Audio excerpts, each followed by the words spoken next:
authorities here speculating that a possible serial killer may have struck again.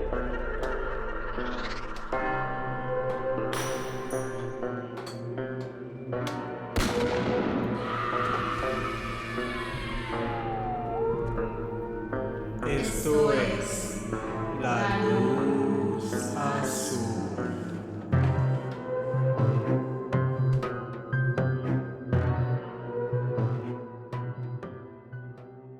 Hola, muy buenas noches. Bienvenidos a otro capítulo más de La Luz Azul Podcast. Primero que nada nos presentamos. Yo soy Juan Trejo. Y mi nombre es Noemi Villalobos. Aquí estamos con el segundo episodio de la tercera temporada. La verdad es que estamos muy agradecidos con ustedes por el recibimiento que le están dando. Ahí vamos poco a poco. Siento que hay personas que todavía no se acaban de dar cuenta que La Luz Azul ya está de regreso. Porque si hay comentarios como de, ay, no me había dado cuenta que ya hay 3 nuevos episodios y así.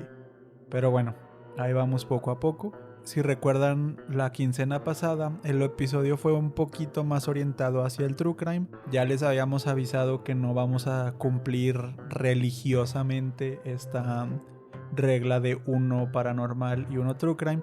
Pero las cosas se dieron en esta ocasión. Así que por ahora vamos a continuar un poco con esa costumbre que tenemos aquí en el podcast. Así que después de un true crime, un crimen algo peculiar, no es como un asesino serial como estamos acostumbrados, pero al fin y al cabo es un crimen, tenemos un episodio paranormal. Este también es una historia que quizás ya han escuchado en otros podcasts, es una historia muy popular, muy famosa, pero que a nosotros nos gusta mucho. Y sentimos que tiene todos los elementos clásicos de una historia paranormal y que pues incluso muchos de ellos los van a reconocer de películas o no sé, de lo que uno tiene en mente como una historia paranormal. Así que sentimos que es buena historia también para arrancar otra vez con esta clase de temáticas. En esta ocasión la verdad es que el episodio es un poquito más largo que el anterior. Así que vamos a ir comenzando de una vez, no nos enrollamos mucho más.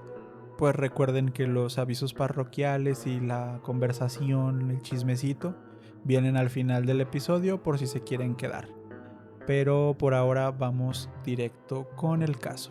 Así que esperemos que lo disfruten. Muchas gracias por estar aquí. Vamos allá.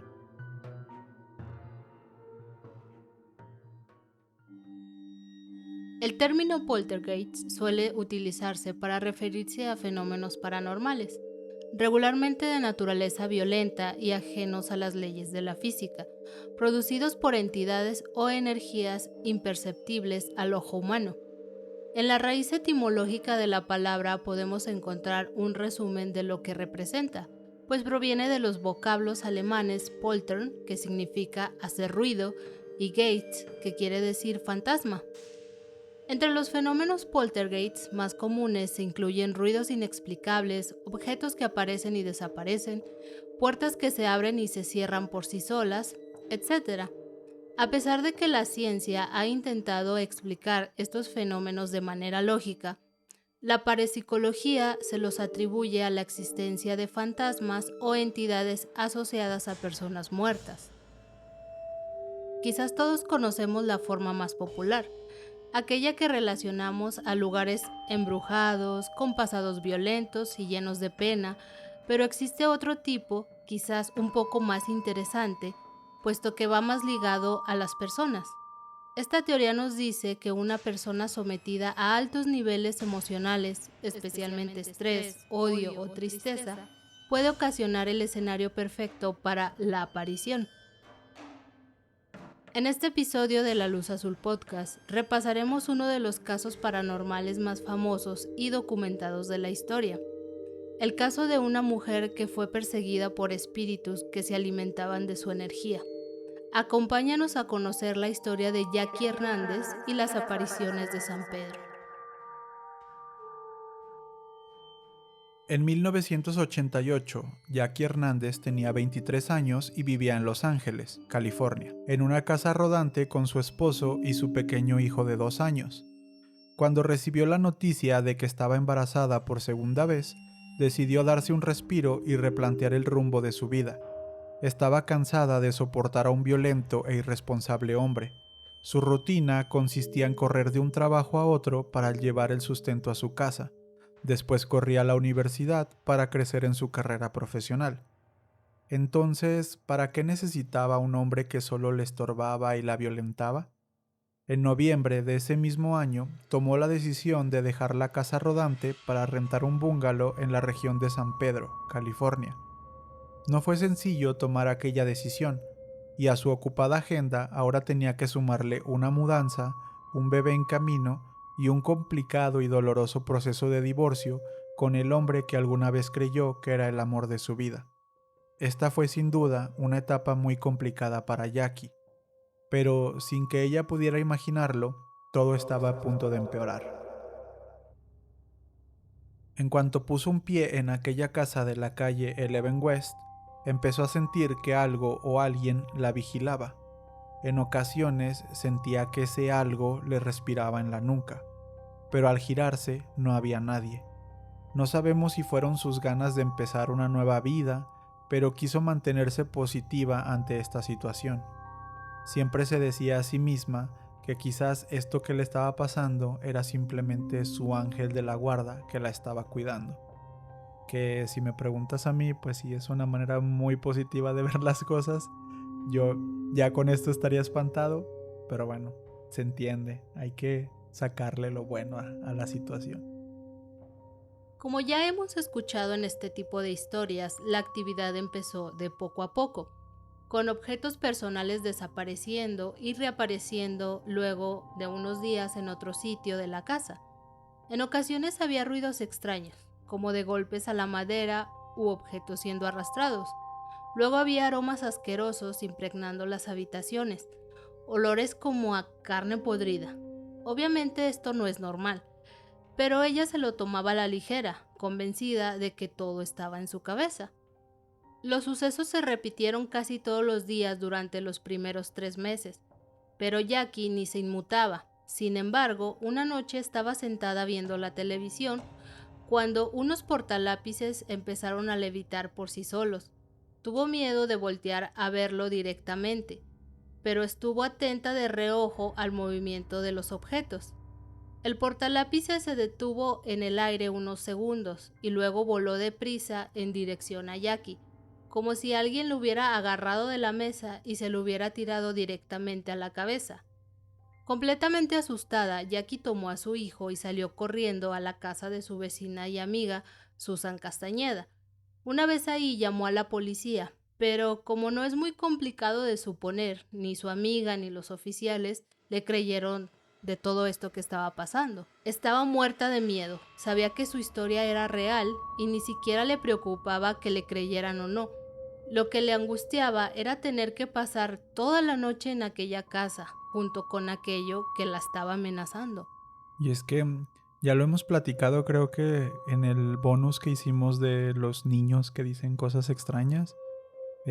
Siento que en esta clase de situaciones, pues sí, cuando eres padre o madre, pues en lo primero que piensas es en tus hijos. O sea, ya ni siquiera me importa si me crees o no, pero mis niños están sufriendo.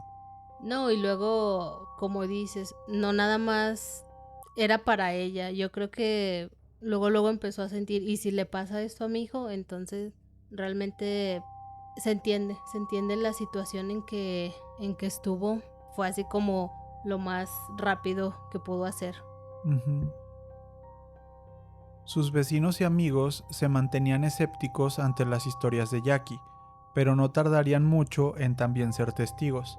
La misma Susan Castañeda comentó que en una ocasión Jackie la invitó a cenar a su casa y que a mitad de la reunión escucharon un fuerte golpe en una de las habitaciones.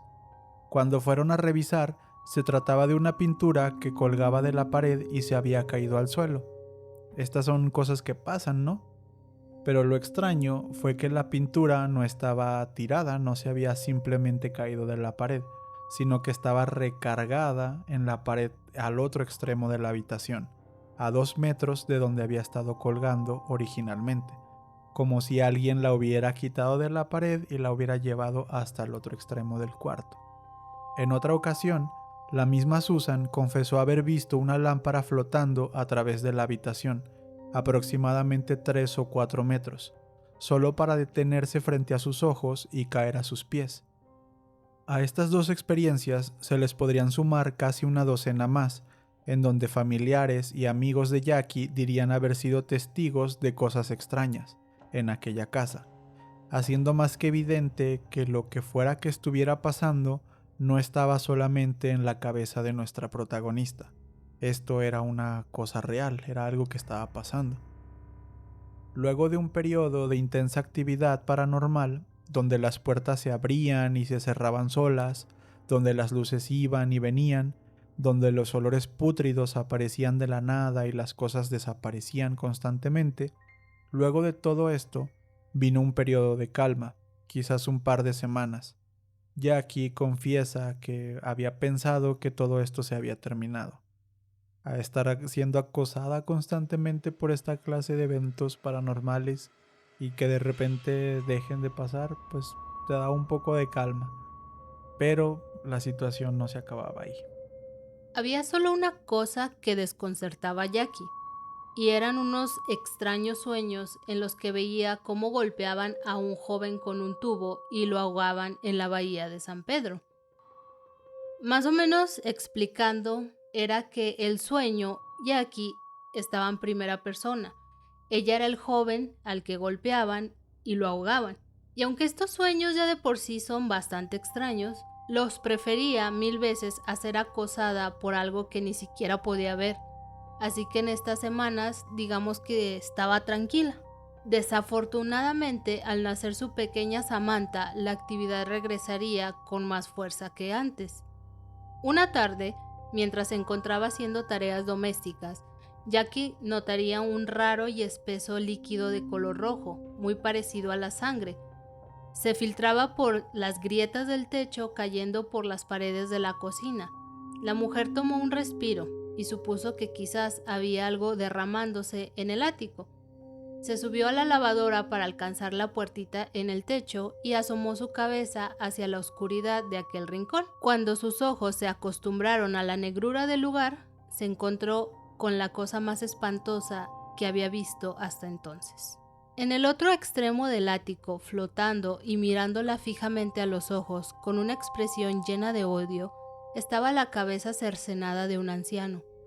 Antes de que Jackie pudiera reaccionar, la cabeza flotó rápidamente hacia ella, asustándola y haciéndola caer para atrás, golpeándose contra el suelo de la cocina. Llena de miedo y lágrimas, Jackie se negaría a volver a subir al ático. Y aquí podemos ver ya una actividad más intensa, porque ya está haciendo contacto con Jackie y ya la está hiriendo. Digamos que eso de que es mi imaginación y que como que ya tratando de justificar, así como chance y me lo imaginé, todo está en mi cabeza. Digamos que aquí ya no tanto. Ya empezó a ser testigo y ya le están pasando cosas. Sí, y no, pues no cualquier domingo ves una cabeza flotando que se dirige hacia ti. Pero esta no sería la única ocasión en que la entidad se iba a materializar frente a sus ojos. Una noche, mientras estaba sentada viendo la televisión, vio como una niebla oscura entraba a través de una ventana abierta, y luego ésta se desvaneció en el aire.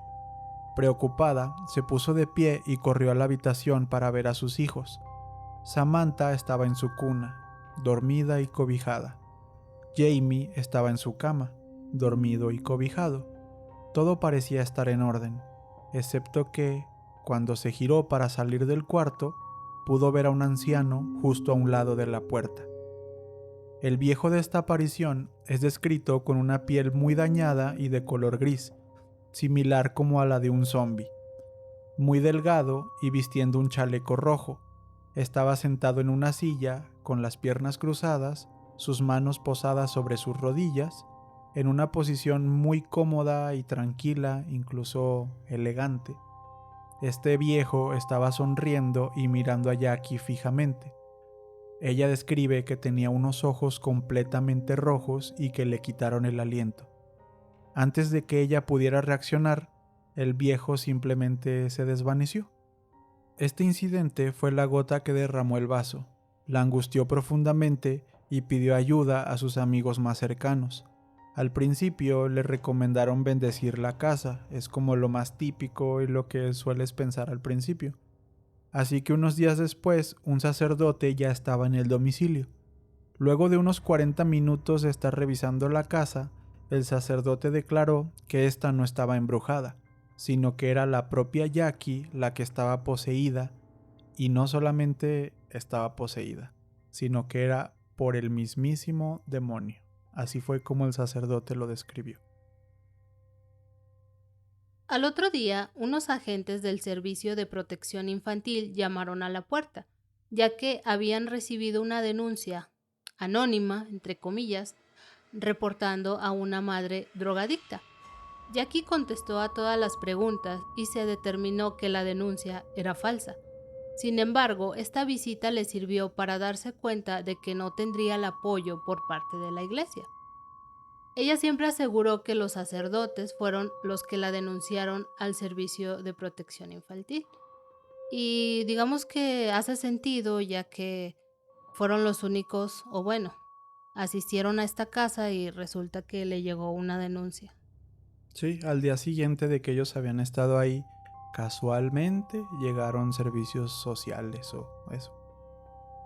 Desesperada, siguió buscando ayuda e invitaba frecuentemente a familiares y amigos a que pasaran una tarde con ella, ya que no quería estar sola en ese lugar. En una ocasión, durante una comida normal con unos amigos, uno de ellos se acercó al refrigerador para sacar un jugo, cuando pudo ver que los imanes del refrigerador se movieron solos hasta formar la frase "Get the hell out" o "Lárgate de aquí". Este amigo le recomendó a Hernández buscar a un famoso parapsicólogo que había visto en la televisión unos días antes. Yo aquí, antes de que sigamos, tengo una pregunta. ¿Cuántos imanes tienes que tener en tu refri para que se forme la frase "Get the hell out"? Digo, sí, yo sé que hay gente que tiene muchos imanes en su refri, pero no sé, tienes que tener ahí como que todo el abecedario y varias veces para poder formar frases. Fíjate que no lo había pensado, pero tiene sentido. Entonces, ¿quién es este personaje? Con una experiencia en más de 4,000 casos paranormales en más de 20 años, Barry Taff era un cazafantasmas, o mejor dicho, investigador paranormal y parapsicólogo muy famoso de la época. Taff había saltado a la fama por haber sido el investigador principal en el caso de Doris Bitter, que había conmocionado a la población estadounidense a mediados de los 70. De hecho, este caso inspiró la película The Entity o La Entidad de 1982. En resumen general, por si no ubican mucho la película, Doris Bitter decía que era violada sexualmente por un fantasma, y la investigación paranormal encontró que en realidad eran los espíritus de 3 hombres diferentes que la agredían sexualmente.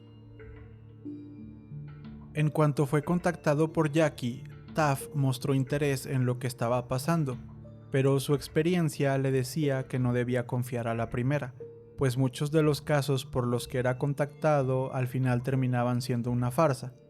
Así que llevó todo su equipo de colaboradores a visitar a la casa de Jackie el 8 de agosto de 1989 con el fin de entrevistarla a ella y a otros testigos y de esta manera poder reunir datos suficientes y decidir si se iban a hacer cargo oficialmente de este caso.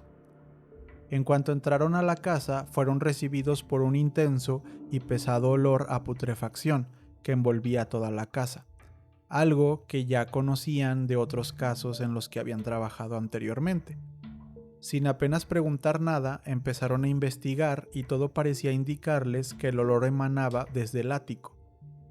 Jackie les contó el acontecimiento de la cabeza flotante. Aquella había sido la primera y la última vez que ella había subido al ático.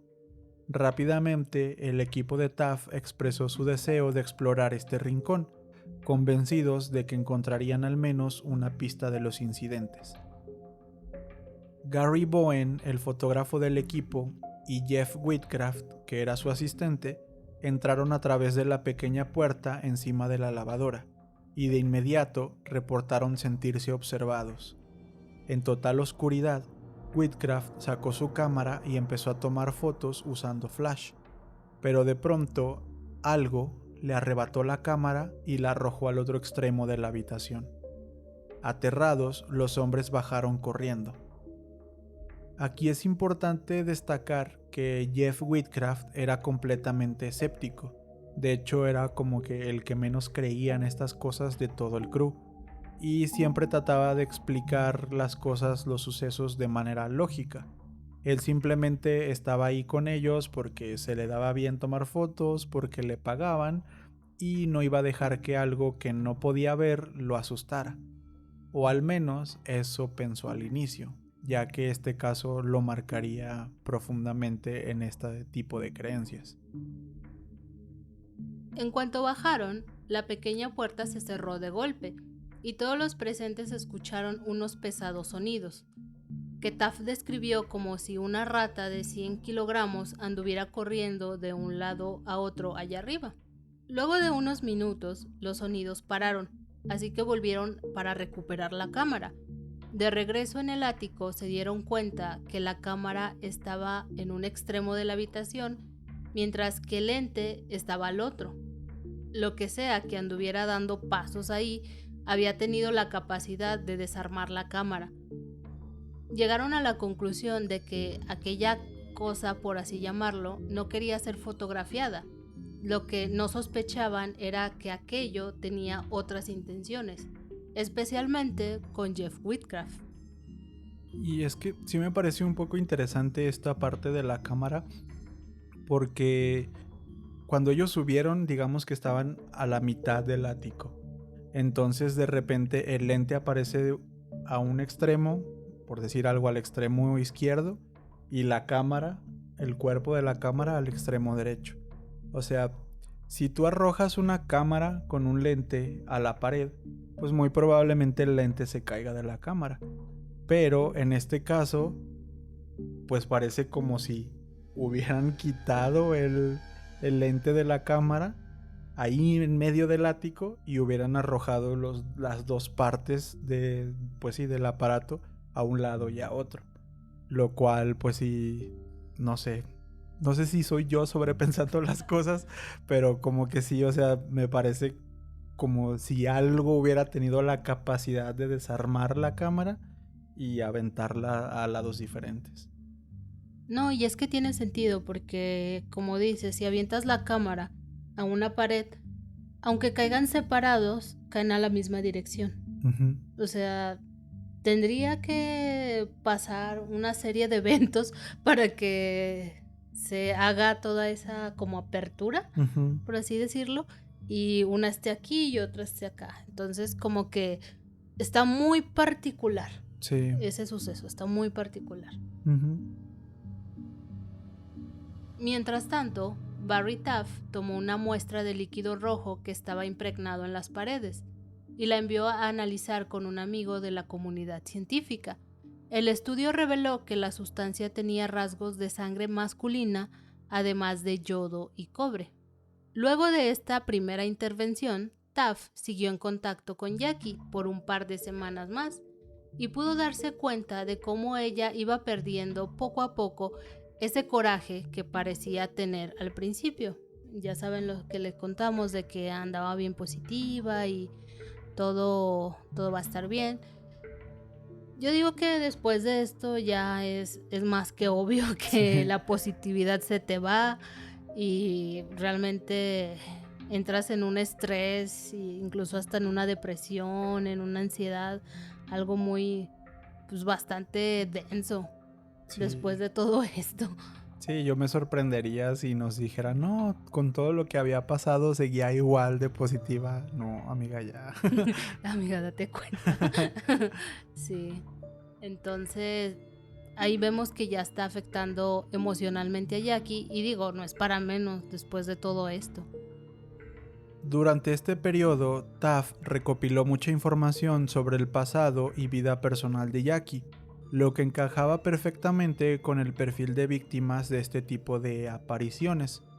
abuso por parte de su expareja, altos niveles de estrés, dificultades en su vida personal. Ya conocimos un poco del contexto familiar y personal de Jackie. Tenía problemas con su economía, todo el estrés de la mudanza y pues todos estos problemas familiares, una familia disfuncional, por decirlo de alguna manera. Todos estos eran los ingredientes perfectos para que un poltergeist se alimente y pueda comenzar a manifestarse en el plano terrenal. Al menos esta era la opinión de Taft. El 28 de agosto de 1989, casi 3 semanas después del contacto inicial, una desesperada Jackie llamó a Taft. Le dijo que múltiples objetos empezaron a volar agresivamente por toda la casa, y cuando intentó detener el vuelo de un objeto, fue atacada por algo. Describió la agresión de la siguiente manera: y cuando intenté parar uno de los objetos flotantes, fui detenida por un par de manos invisibles. Apretaron mi cuello y me impedían respirar. Aquello me soltó cuando estaba a punto de caer desmayada. De hecho, esta llamada puede ser encontrada en internet, en YouTube. Si ustedes quieren la pueden encontrar, y se nota pues la voz de Jackie bastante desesperada. Obviamente, como dijo Noemí, no es para menos. Están pasando cosas horribles, pero sí puedes notar como que esa desesperación en su voz y que está realmente muy asustada. Un par de horas después, el equipo de investigación ya estaba en la casa de San Pedro, y los mismos Gary Bowen y Jeff Whitcraft subieron al ático. Inmediatamente reportaron orbes o esferas de luz que no parecían tener un origen lógico. Esto fue acompañado por chasquidos de dedos, mismos que también fueron escuchados por aquellos que permanecieron abajo. El ambiente empezó a sentirse pesado, y Jackie pensó que el fantasma no quería que estuvieran allá arriba, así que les pidió a los chicos que se bajaran. El primero en bajar fue Gary. Cuando Jeff se disponía a hacer lo propio, el resto pudo escucharlo soltar un grito lleno de pánico. De manera instintiva, Gary volteó y tomó una fotografía con flash, buscando iluminar la escena. Horrorizados, vieron que una cuerda se había amarrado por sí misma alrededor del cuello de Whitcraft, atándolo a una viga de madera. Esta foto es una de las más conocidas y aterradoras del caso. Es importante mencionar que la cuerda salió de la nada, ya que había fotos del lugar antes de esto, y esta famosa cuerda no se veía por ningún lado. Otro dato importante es el nudo con el que la cuerda estaba atada al cuello de Jeff, el cual era un nudo de marinero.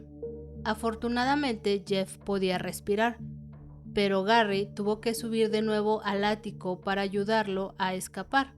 Obviamente Jeff estaba muy asustado, al igual que todos en esa casa. Si no estoy mal, no recuerdo muy bien porque hay grabaciones sobre esto. Ya dijo Noemí que la foto de Gary prácticamente siendo ahorcado o queriendo ser ahorcado, colgado con esta cuerda, es la más famosa del caso. Si no estoy mal, creo que cortaron la cuerda con alguna clase de navaja o de cuchillo, y en estos videos que existen pueden ver a Whitcraft bajar del ático con la cuerda amarrada al cuello, porque digamos que la cortaron pues de la parte que colgaba como de una viga de madera o algo así. Entonces él baja pues con el collar de cuerda, cuando pues eso no estaba ahí. Cuando subió no tenía nada, y dice que él no sintió en el momento en el que se la amarraron ni nada, simplemente apareció de la nada. Y pues sí, es algo bastante curioso, por decirlo menos. Mientras todo esto sucedía, Jackie iba cada tanto a la habitación para checar que sus hijos estuvieran bien, y recuerda pedirle a la entidad que por favor no se metiera con ellos. Sin embargo, después de que Jeff bajó del ático, ella fue a la habitación y la bebé no estaba. Salió gritando desesperada y todos empezaron a buscar a la pequeña. La encontraron unos minutos después afuera de la casa, con una mancha color rojo en la frente. Jackie dice que sintió como si el fantasma la retara.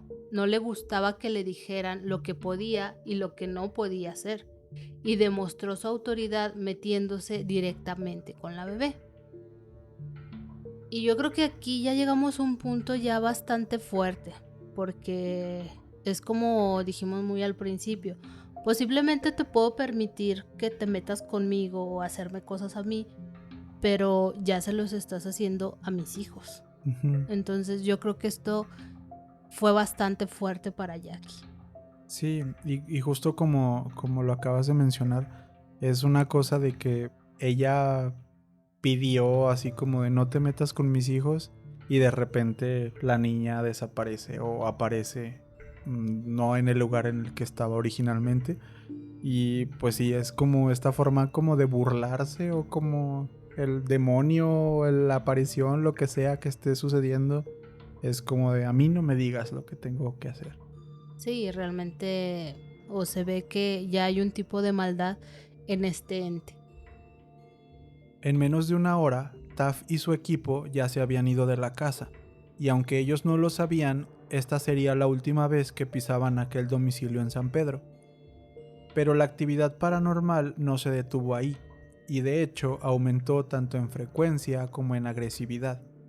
Jackie comenta que el fantasma, que así era como todos ya lo estaban nombrando, comenzó a acercarse peligrosamente a sus hijos, llegando a mover juguetes, apareciendo con frecuencia a un lado de la cuna o la cama, e incluso llegando a dejar marcas como la que ya había dejado en el rostro de la bebé, por lo que en septiembre de 1989 decidió regresar a la casa rodante junto a su ex esposo. Y aquí tal vez alguno puede llegar a pensar que esto fue un error. Volver al lado de un hombre violento e irresponsable podría considerarse un retroceso, pero Jackie estaba desesperada. No tenía mucho dinero y lo que sea que habitaba en esa casa se volvía más y más agresivo. Además, en varias de las sesiones que había realizado Taff y su equipo, el ex esposo de Jackie había estado presente, y ella notó que en estas ocasiones la entidad no se manifestaba de maneras tan agresivas. Era como si respetara un poco a aquel hombre. Aquí es cuando la mujer llegaría a una de las conclusiones más tristes y dolorosas de su vida, diciendo lo siguiente: si van a abusar de mí y de mi familia, prefiero que sea alguien al que al menos pueda ver. Que realmente esta es una frase muy muy fuerte, muy dura.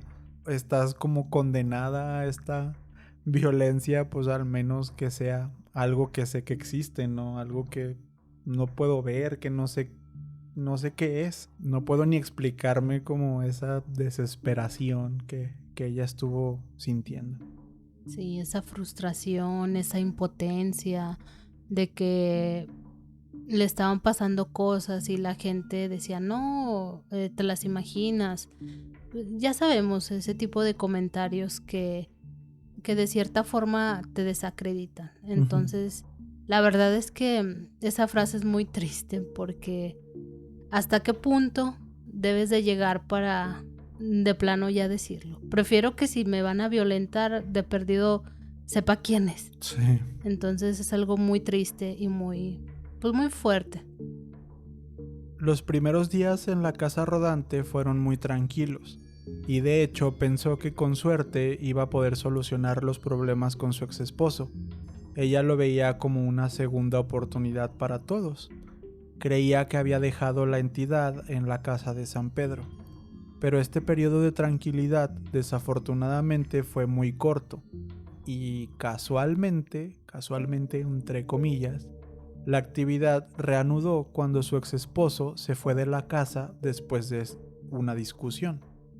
Entonces, ¿sería verdad que la entidad no aparecía cuando aquel hombre estaba presente? Una noche de abril de 1990, Jackie empezó a escuchar ruidos extraños, como rasguños, que salían de un anaquel de herramientas ubicado afuera de la casa rodante. Cuando se acercó al gabinete, empezó a ver un montón de esferas luminosas que rodeaban todo el tráiler. Las luces parecían no tener un origen lógico. Luego de esto, los incidentes no se hicieron esperar. Objetos que se movían, luces que se apagaban y prendían, puertas que se abrían y cerraban, pero llegó a su punto máximo cuando, a finales de este mismo abril, Jackie vio una extraña niebla negra y pesada salir por una de las ventanas del tráiler.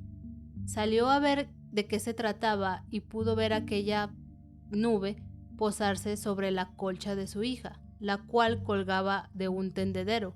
La nube desapareció y la colcha de pronto estaba en llamas. Otra tarde, Jim y Janice Sobert, vecinos de Jackie, estaban ayudándola a mover una televisión al interior del tráiler. Janice describiría que en la esquina de la pantalla pudo ver el rostro gris y demacrado de un hombre mayor. Tenía los ojos completamente rojos, llagas por toda la piel y un rostro lleno de odio. Estaba claro que aquello había seguido a Jackie. Así que la joven madre acudió de nueva cuenta a Barry Taff y a su equipo. En sus primeros contactos, Jackie le pidió a Taff que fueran a su casa rodante y le sugirió que jugaran a la Ouija para contactar con él o los espíritus. Aunque Taff no era muy fan de cuestiones esotéricas, como él les decía, el caso de Jackie Hernández era demasiado interesante, así que decidió darle el beneficio de la duda.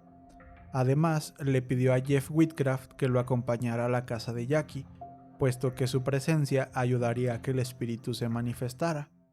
Ya les contamos que pues prácticamente Jeff fue el que más sufrió como los ataques de esta entidad mientras el equipo estuvo investigando. Así pues, ya estaban reunidos Barry, Jeff, Jackie y su amiga Tina Lawler para la sesión de Ouija.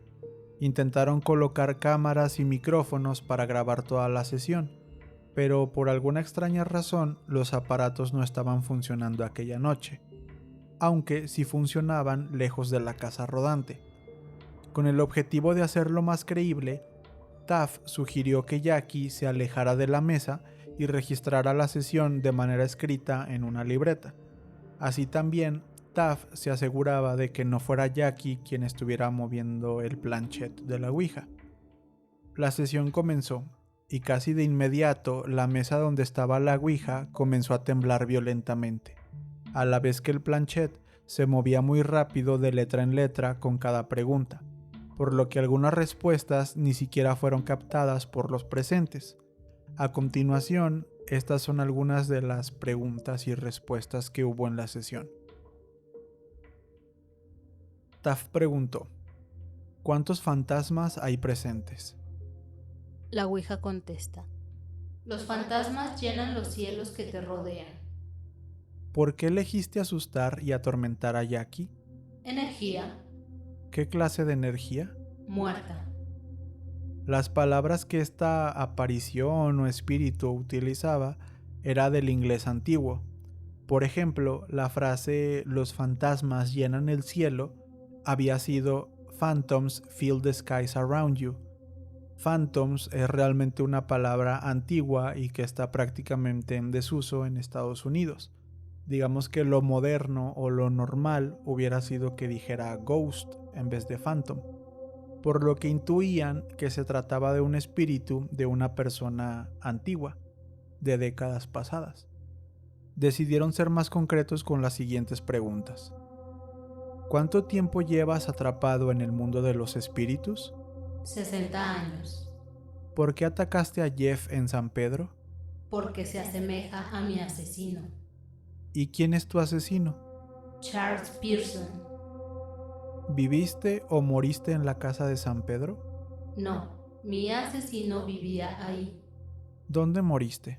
En la bahía de San Pedro. En este momento, Jackie Hernández se quedó sin aliento y comenzó a llorar. ¿Recuerdan el sueño que tuvo varias veces antes de que todo comenzara? Donde era asesinada con un tubo y luego ahogada en la bahía de San Pedro. Pues nunca se lo había contado a nadie, y en ese momento todos los puntos comenzaron a unirse. Antes de que pudieran preguntar otra cosa, una fuerza invisible arrojó a Jeff Whitcraft contra una de las paredes de la casa rodante, por lo que decidieron terminar la sesión en este punto. Pobre Jeff, de verdad le fue como la patada en esto. Ya sé, el más escéptico y fue al que más le pasaron cosas. Yo creo que por eso mismo, por no creer. Yo creo que también. La investigación posterior determinó que hubo un Charles Pearson viviendo en San Pedro, California, en la década de 1930. Pearson fue un marinero de muy mala reputación, quien había sido el sospechoso principal de 2 asesinatos, pero se había salido con la suya y eludió las autoridades. No sé si aquí con el término marinero recuerdan el nudo del cuello de Jeff. Entonces ahí está relacionado. Sí, era precisamente un nudo de marinero. Tanto Jackie como el equipo de Taft siguieron en su tarea de investigación y encontraron viejos informes que hablaban del cadáver de un marinero que había sido encontrado debajo de un muelle el 25 de marzo de 1930. Su nombre era Hernán Hendrickson y el periódico decía que su asesino era un viejo e indecente marinero conocido por todos. Al parecer, Hendrickson fue quien se comunicó con ellos por la Ouija. Pero Charles Pearson era sospechoso de 2 asesinatos y la investigación trajo a la luz el nombre de su otra supuesta víctima, un anciano de nombre John Damon, quien había sido el dueño y constructor original de la casa en San Pedro. Había sido asesinado al interior de su casa, de la cual se adueñaría Pearson. Entonces aquí ya podemos ir como atando cabos de qué es lo que pudo haber estado pasando. Aquí ya todo se relaciona, lo del nudo de marinero, lo de que encontraron a personas ahogadas en el muelle, y esta persona, Charles Pearson, señalan que fue el autor de estos crímenes. Ya que después de que todo esto fue descubierto, la actividad paranormal cesó por completo en la casa rodante. Jackie Hernández indicó que Hendrickson, el fantasma, solamente quería que su historia e injusticia fuera conocida, y su aparición fue la forma que encontró para pedir ayuda. Jackie se mudó en diversas ocasiones y en ninguna de ellas volvió a experimentar algo tan agresivo, salvo por un par de orbes o esferas luminosas. Ella siempre comentó que pensaba que el espíritu regresaba para agradecerle que había resuelto su caso, lo había liberado como de este limbo.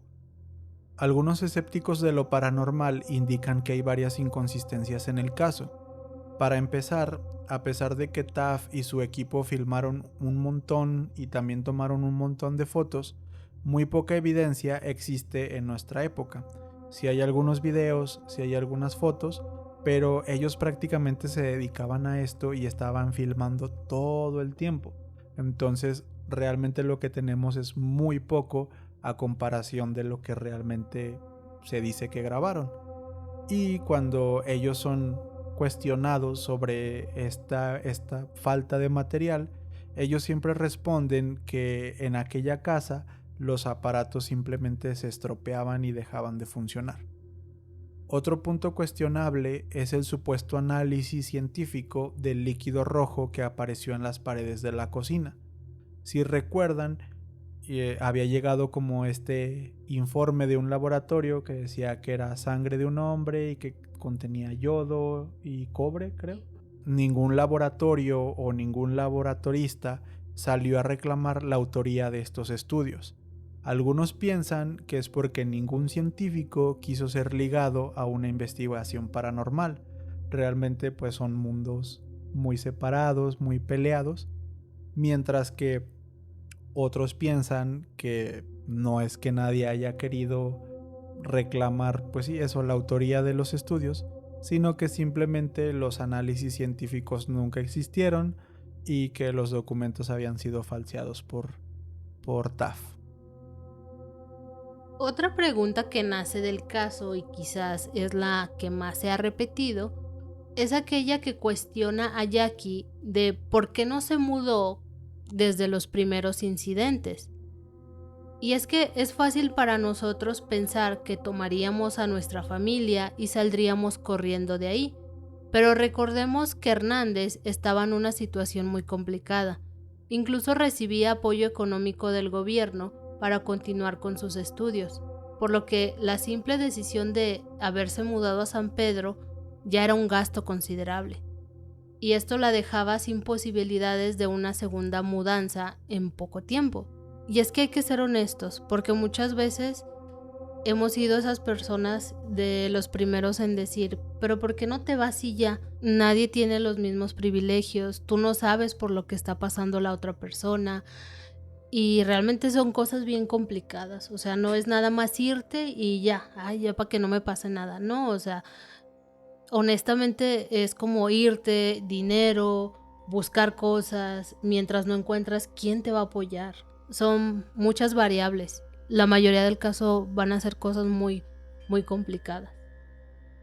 Tanto Jackie como Taff son acusados de charlatanes, de querer sacar dinero de la gente, pero ninguno de ellos obtuvo grandes ganancias de esto, en especial Jackie, quien siempre se refiere al caso como una amenaza constante a mi familia y a mi salud mental. Taff concluyó que todo había sido una situación de el lugar y el momento incorrectos. El estado emocional de Jackie contribuyó para que todas estas energías dormidas en la casa de San Pedro despertaran con un enorme poder. Las entidades usaron a Jackie como un medio para contar su historia y luego quedaron unidas a ella, pero de una forma más amable. Existe un documental llamado Un encuentro desconocido, el relato real de las apariciones de San Pedro, que contiene entrevistas a Jackie, a sus familiares, vecinos, también a Taff, Jeff y el resto del equipo, y también contiene algunas de las grabaciones que ellos hicieron en su momento, además de opiniones de expertos científicos, parapsicólogos de la época. Estuve buscando un poco sobre este documental. Al parecer está disponible en Amazon Prime, pero de Estados Unidos. Creo que aquí en México no está. Y la verdad es que intentamos verlo, pero vimos que no tenía muy buenas críticas ni del público ni de la crítica especializada. Entonces, no sé, muchos consideran que es una pérdida de tiempo. Pero bueno, quizás estaría curioso ver, a ver si hay algo más. Incluso pueden encontrar algunos extractos de este documental en YouTube con entrevistas, lo que ya les había comentado, la llamada y todo esto. Creo que son como pedacitos rescatables que la gente fue subiendo a YouTube. Y a pesar de lo que nosotros pensemos, ya sea que creas o no en la historia de Jackie, algo sí es cierto. Y es que vecinos de la zona de San Pedro, incluso aquellos incrédulos o que nunca han escuchado esta historia, indican que aún en nuestros días esa casa sigue siendo atacada por fuerzas extrañas. Sombras, luces, ruidos y olores asquerosos siguen presentes en aquella casa.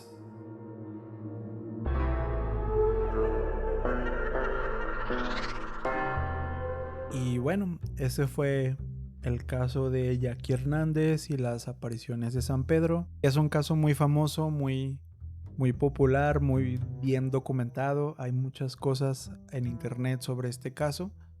Y como les mencionábamos al principio, pues tiene como que todos los elementos de una película clásica de terror, de poltergeist, de cosas que se mueven solas.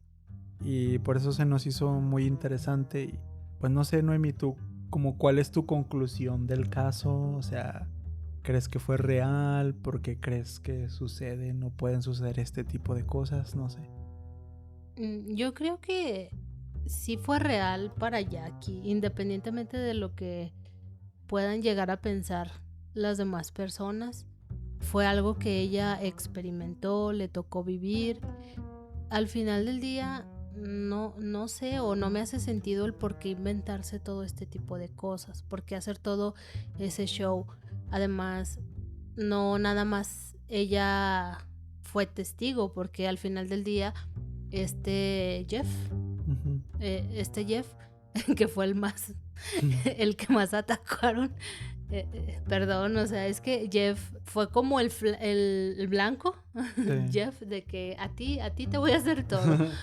Entonces, no creo que nada más Jackie, o sea, hubo varias ocasiones donde más personas fueron víctimas, fueron testigos, vieron cosas. Y sobre todo, yo creo que Jackie experimentó uno de sus estrés y ansiedad más fuertes, yo creo, de toda su vida, por estar viviendo todo esto, por estar lidiando con esto, de que no le vaya a pasar nada a mis hijos. Yo creo que bastante desgastante. Entonces, bueno, al menos yo creo que sí fue cierto, que sí, no ganaría nada estar haciendo tanto show. Sí, yo también pienso lo mismo. Y sí, como dices, pues tú cuando ves los videos así en YouTube o lo que puedes llegar a encontrar de entrevistas de Jeff, también hay entrevistas, algunos hay como reportajes con la amiga Susan Castañeda, creo era su nombre. Pues todas estas personas hablan de lo que vivieron. Jeff cambió como que prácticamente toda su postura ante los temas parapsicológicos, paranormales, como les quieran decir. Entonces, pues sí, no sabemos si sería como que estos demonios, estos espíritus o fantasmas, como le quieran llamar, pero de que algo pasó, yo estoy seguro de que algo pasó, sean energías o no sé cómo decirlas, cómo nombrarlas, pero sí siento que algo hubo ahí, algo pasó y muchas personas fueron testigos de ello. Y bueno, y así se quedaron hasta el final del capítulo. Ya saben que se vienen los avisos parroquiales y los saludos. A mandar unos cuantos saludos que los pidieron así expresamente por Instagram. Las personas que nos pidieron saludos por allá fueron Cindy PC, Adrianita Pink, que siempre ambas, tanto Cindy como Adrianita, siempre están comentando todas las historias de Instagram. Siempre nos dicen que ya escucharon los episodios hasta 2 veces y así. Entonces pues muchas gracias a las dos por estar siempre ahí. Y otra persona que nos pidió explícitamente su saludo por Instagram fue Benito Altamirano Ramírez. Él es de Chile. Un saludote hasta allá. Esperemos que les estén gustando estos nuevos episodios de la tercera temporada. Otro saludo por ahí que nos pidieron fue de nuestro compa y amigo y compadre, somos compadres, Dani Martínez, que andaba de sentido ahí comentando en Spotify: ay, no escuché mi saludo y no sé qué. Pues aquí está tu saludo. Nada, muchas gracias por escucharnos, también de los primeros que creyeron en nosotros y la única colaboración que tenemos en el podcast. Así que sí, Dani, un saludote a ti, a Fanny también y al Chalino. Sí, Dani, ya pon fecha para la segunda colaboración. Otros saludos, ellos en sí no nos pidieron, pero fueron unos comentarios que nos dejaron en este último episodio de YouTube. Uno va para Diana Tinajera, un saludo, Diana. Otro para Vane Chávez 3124. El siguiente para Yumsubichi. Y ya por último a Alan Hinojos. Alan, cuando vuelve el podcast. Un saludo a todos, muchas gracias por haber dejado sus comentarios en YouTube. Y sobre todo porque nos dijeron, sí volvieron. Aquí estamos de vuelta y muchas gracias. Esperamos que les haya gustado este regreso. Ya nuestro segundo capítulo. Ahí vamos, pasito a pasito, pero ahí vamos. Ahí vamos, intentando no fallar. Y relacionado a esto de los comentarios y algo, tal vez ustedes que ya son más expertos en podcast y en Spotify y todo eso ya sabían, pero nosotros no sabíamos que ya se puede comentar en Spotify los episodios de podcast. Así que si ustedes nos escuchan por allá, nos pueden dejar, pues sí, un comentario ahí en los episodios y por ahí los vamos a estar leyendo y respondiéndoles también. Así que, pues si ustedes usan Spotify, ese es como otro medio en el que podemos leerles y también pues saluditos y todo eso por allá. Si les gustaría por ahí comentar. Ya tenemos unos cuantos comentarios por ahí por Spotify. Muchas gracias a los que ya nos comentaron por allá. Gracias a eso me di cuenta que ya había comentarios en Spotify. Si no, no me habría dado cuenta. Pero si ustedes no sabían, pues ya. Pueden comentar por allá. También pueden calificar el podcast. Si nos ayudan ahí con un 5 estrellas o así, estaría chido. Suscríbanse a nuestro canal de YouTube. Estamos pensando en hacer cositas por allá. Todavía no sabemos qué vamos a hacer, pero estamos pensando. Ayúdennos a llegar a 1000 suscriptores. Ya cada vez queda poquito menos. Queremos llegar a 1000. Ya si tienen un caso que nos quieran recomendar, son bienvenidos. Ujú. Ya nos dejaron uno, Diana nos dejó uno.